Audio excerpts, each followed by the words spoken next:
Assalamualaikum warahmatullahi wabarakatuh. Apa kabar sahabat-sahabat malnutrisi semua?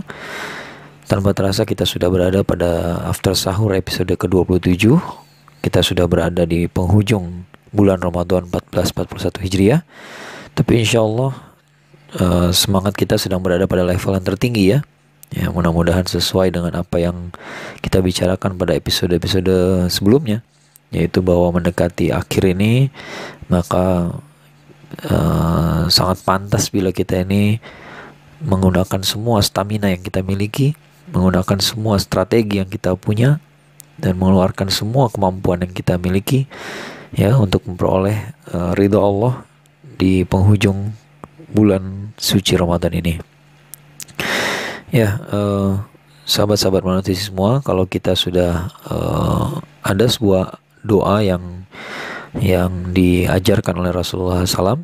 Tentunya doa ini boleh dibaca kapan saja, tapi secara teristimewa kalau kita menemukan Lailatul Qadar, maka doa ini harus banyak-banyak diulang ya. Lailatul Qadar adalah malam yang sangat spesial. Di dalamnya dinyatakan bahwa malam Lailatul Qadar adalah malam yang lebih baik daripada 1000 bulan. Jadi amal soleh kita dilipat gandakan nilainya ya. Kemudian doa-doa kita diijabah ya. Dan pada malam itu para malaikat turun untuk menerima takdir manusia setahun penuh ya. Jadi kalau kita tahun 2020 atau setelah Ramadan ini misalnya ya, kita ternyata Allah takdirkan untuk pergi umroh misalnya ya, maka takdir kita pergi umroh itu sudah Allah tuliskan pada malam Lailatul Qadar di bulan Ramadan ini ya. Oleh karena itulah gitu ya, karena inilah saatnya ketika takdir manusia setahun penuh diturunkan ke langit dunia, maka saat inilah waktu yang tepat sekali untuk kita minta apa saja. Kalau bisa mintanya jangan kecil-kecil, minta yang paling besar ya. Dan doa yang diajarkan kepada kita kalau kita menemukan malam Lailatul Qadar, kalau rasanya kita cukup yakin ya, atau kalaupun nggak yakin ya tetap aja kita baca ya, siapa tahu betul-betul itu malam Lailatul Qadar ya.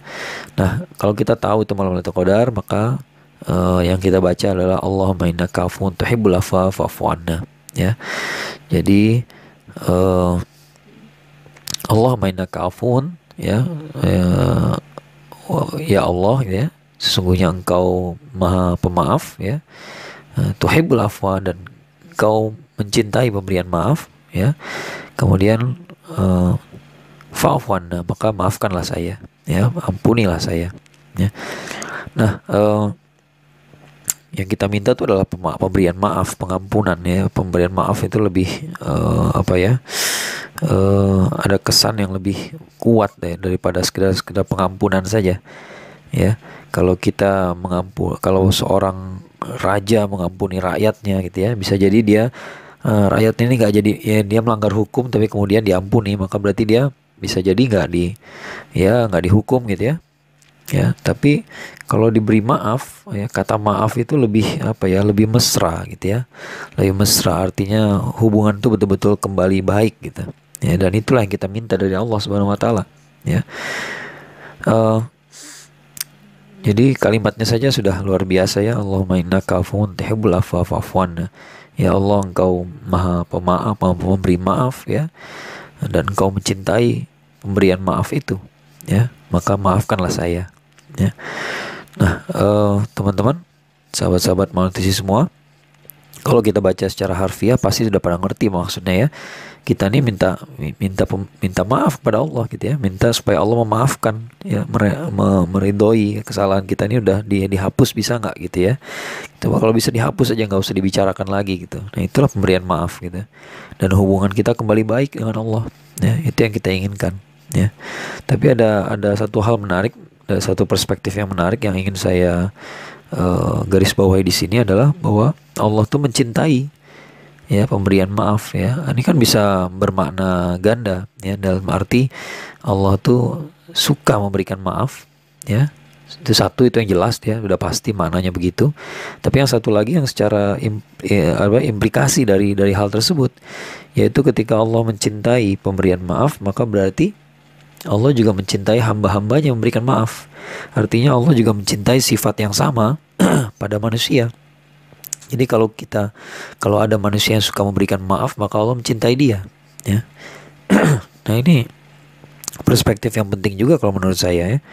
Artinya dari sini juga secara implikasi dari hal ini adalah ya kalau kita mau dimaafkan oleh Allah ya hubungan ini harus timbal balik ya. Hubungan ini harus timbal balik. Tentu saja timbal balik dalam sini bukan berarti kalau kita mau dimaafkan oleh Allah maka kita juga harus memaafkan Allah, ya nggak begitu kalimatnya gitu ya. Nggak mungkin kita memaafkan Allah karena Allah nggak punya salah. Allah nggak pernah zalim sama kita. Apa yang kita punya ini pemberian Allah semua. Bagaimana kita mau bilang Allah zalim sementara apa yang diambil dari kita itu adalah milik Allah juga yang dipinjamkan saja kepada kita. Ya, kalau Allah ambil ya berarti saatnya mengembalikan. Ya, saatnya dikembalikan. Jadi nggak ada kezoliman sama sekali. Misalnya kita mengalami musibah gitu ya, kita kehilangan sesuatu, betapapun sakitnya, saya mengerti. Saya juga tidak akan bersikap seolah-olah saya orang suci yang kehilangan apapun tidak akan terasa sedih sama sekali. Enggak, saya jauh dari situ. Ya, tapi kita harus bicara pada hakikatnya. Ya, apa yang Allah ambil itu memang milik Allah.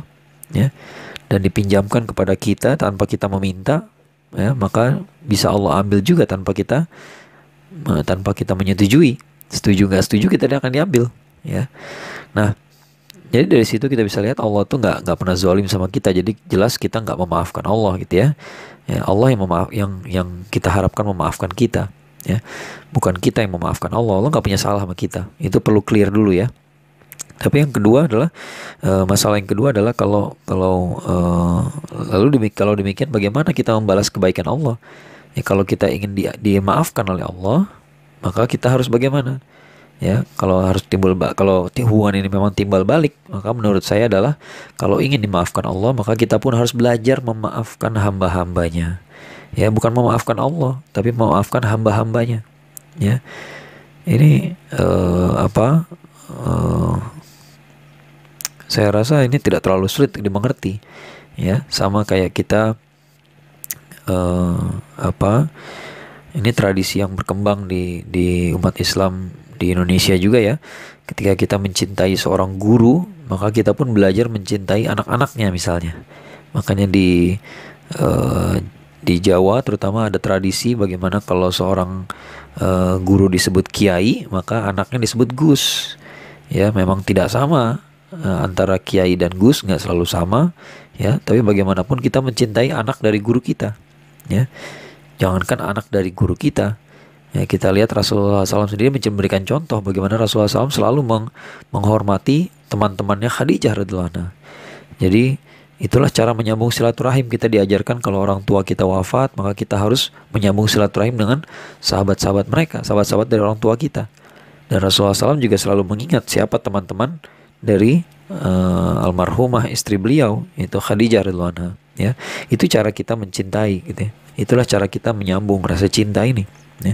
Nah, maka sekarang kalau kita mencintai Allah, kalau kita berharap Allah mau sudi memaafkan kita, ya, maka kita juga harus belajar untuk memaafkan hamba-hamba Allah, ya.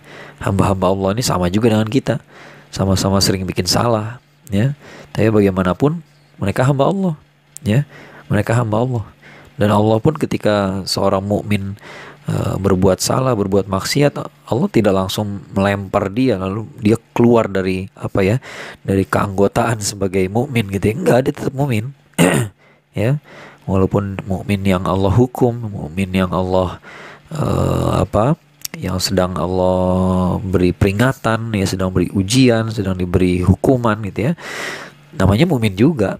Ya, dan tidak dikeluarkan dari barisan orang mukmin gitu ya. Nah, oleh karena itu hamba-hamba Allah yang macam-macam perangainya ini, ya, yang mungkin yang bandel, yang nyebelin gitu ya, yang menyakiti hati, yang macam-macam ya tabiatnya ya. yang bikin kita mengelus-elus dada gitu ya. Bagaimanapun dia hamba Allah juga, ya dia hamba Allah gitu ya. Nah sebagaimana ya kalau apapun keadaannya ya Allah juga masih mengakui mereka sebagai hambanya. Ya, kalau kita lihat dari perspektif lain, sesama hamba Allah, sesama orang beriman itu adalah saudara.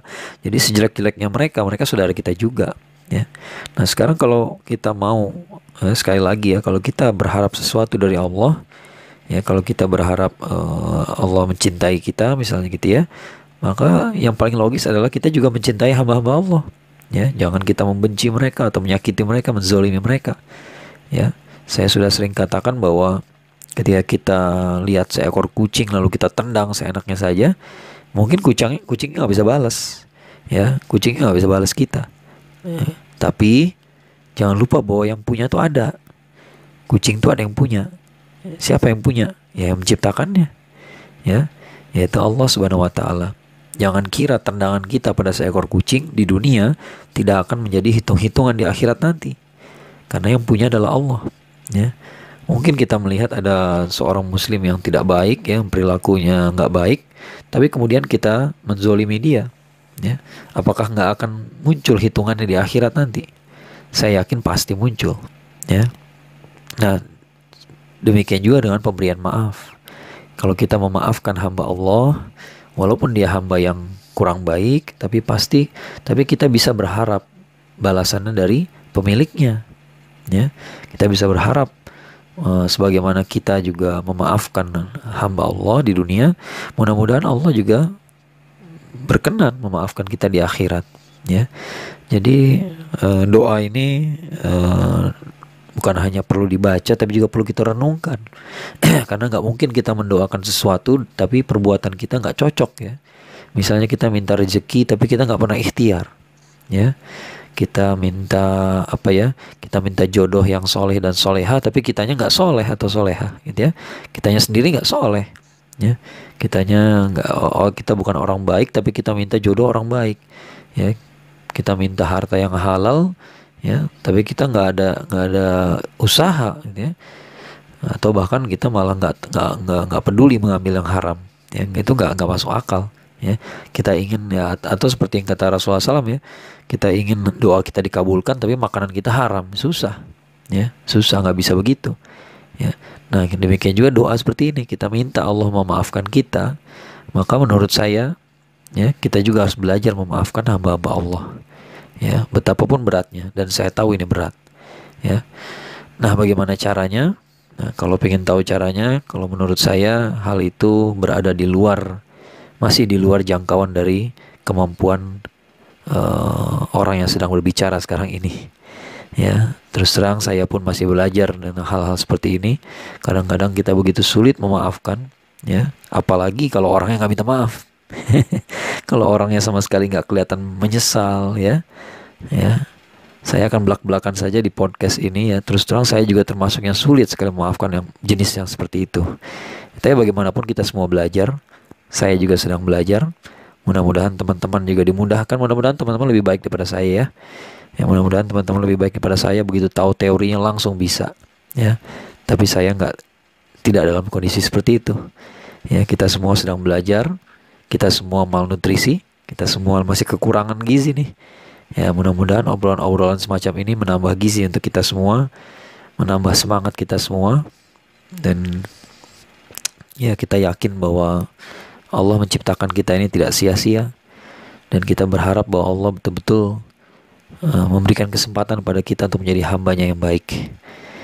Mudah-mudahan di bulan Ramadan kali ini kita belajar memaafkan, dan mudah-mudahan kita pun mendapatkan maaf dari Allah karena pemberian maaf tadi. Sampai jumpa pada episode after sahur berikutnya. Assalamualaikum warahmatullahi wabarakatuh.